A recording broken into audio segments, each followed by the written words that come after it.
कृपया करके चैनल को सब्सक्राइब कीजिए। उसके नीचे लिखा है, संस्कृत में सत्यम यदा निर्बल भवति तथा ध्वंस आरंभ होता है। तभी दीवार में लगे एक पत्थर के पीछे हल्की चमक दिखती है। यूसेन उसे दबाता है और सामने की दीवार अचानक खुल जाती है। अंदर एक तांबे का संदूक है। यूसेन उसे खोलता है। उसमें एक पुराना पत्र, एक पोटली में रक्त से सना खंजर और एक छोटी सी लकड़ी की मुहर है जिस पर वही नाग मुद्रा बनी है। वह पत्र खोलता है। उसकी आंखें जैसे फटी की फटी रह जाती हैं। पत्र का अंश, यदि ये पत्र तेरे हाथ में है तो समझ मेरी मृत्यु निष्पक्ष नहीं थी।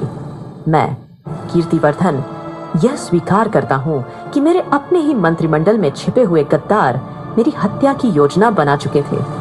मैंने यह खंजर चंद्र रात्रि सभा के ठीक पहले विरंची के कक्ष में पाया, रक्त से सना हुआ, जिसमें मेरी हत्या की गंध थी। मेरी आंखों ने देखा, पर दरबार ने मुझे ही अंधा कहा। यूसेन, अगर तू ये पढ़ रहा है तो ये तेरा नहीं, त्रिपुरा का उत्तरदायित्व है कि वह सच्चाई को फिर जीवित करे। कीर्तिवर्धन। यूसेन के हाथ कांपते हैं, पर उसकी आंखों में एक नई आग जल उठती है। वह खंजर को उठाता है। उसकी धातु पर अब भी एक हल्की नीली आभा है। यूसेन धीमे स्वर में बोलता है, अब मेरे पास सिर्फ प्रतिज्ञा नहीं, प्रमाण भी है। यह खंजर उस रात की सबसे बड़ी गवाही है और यह पत्र राजा स्वयं का साक्ष्य है। वह संदूक से मुहर भी उठाता है और उसे अपनी अंगुली पर बांध लेता है। उसी वक्त दीवारों में हल्का कंपन होता है, मानो समय स्वयं उसकी कसम को स्वीकार कर रहा हो। वह कक्ष से बाहर आता है और मंदिर की छत पर चढ़कर वहां से त्रिपुरा नगरी की ओर देखता है। चांद अब पूरे आकाश में चमक रहा है। उसके नीचे यूसेन की आंखों में दृढ़ निश्चय। यूसेन खुद से बड़बड़ाते हुए कहता है, अब साजिश नहीं, न्याय चलेगा। अब परछाइयां नहीं, सच बोलेगा। और जो मुझे मृत मान बैठे हैं, उन्हें अब यूसेन का दूसरा जन्म देखना होगा।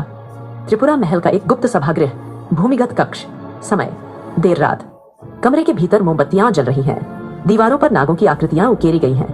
मध्य में एक गोलाकार पत्थर की मेज, जिसके चारों ओर विरंची, दुराचार्य और उनके 3 विश्वास पात्र खुफिया व्यक्ति बैठे हैं। एक गहरा सन्नाटा है, पर माहौल में बेचैनी की बू है। दुराचार्य मंत्रजप की मुद्रा में फुसफुसाते हुए कहता है, वह जीवित है, यूसेन मरा नहीं है। यह समाचार त्रासद नहीं, अभिशाप है। कुमार विरंची झुंझलाकर कहता है, यह असंभव है। हमने उसका अंत देखा था। वो कालशील मंडप में था, मृत जैसा। एक गुप्तचर आंखें झुकाए कहता है, महाराज, राजमाता वसुधा ने उसे निद्रा में भेजा था और अब वो दरबार में उपस्थित हुआ है। सम्राट आदित्यवर्धन से भेंट कर चुका है।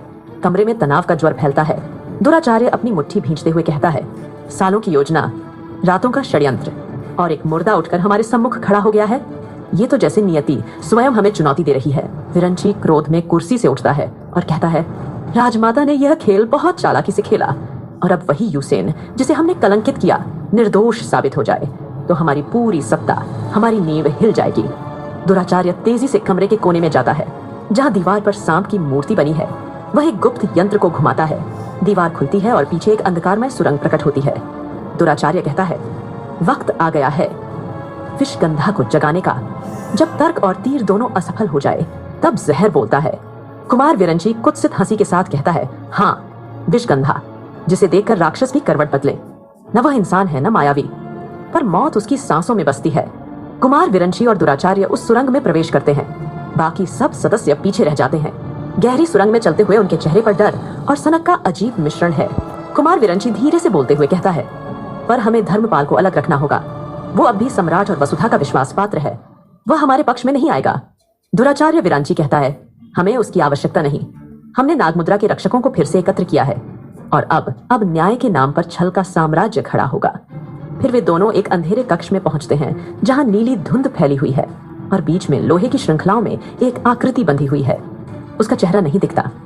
दुराचार्य धीरे धीरे मुस्कुराते हुए कहता है, विषगंधा, तेरी निद्रा अब समाप्त होती है। तुझे फिर जगाने का समय आ गया है।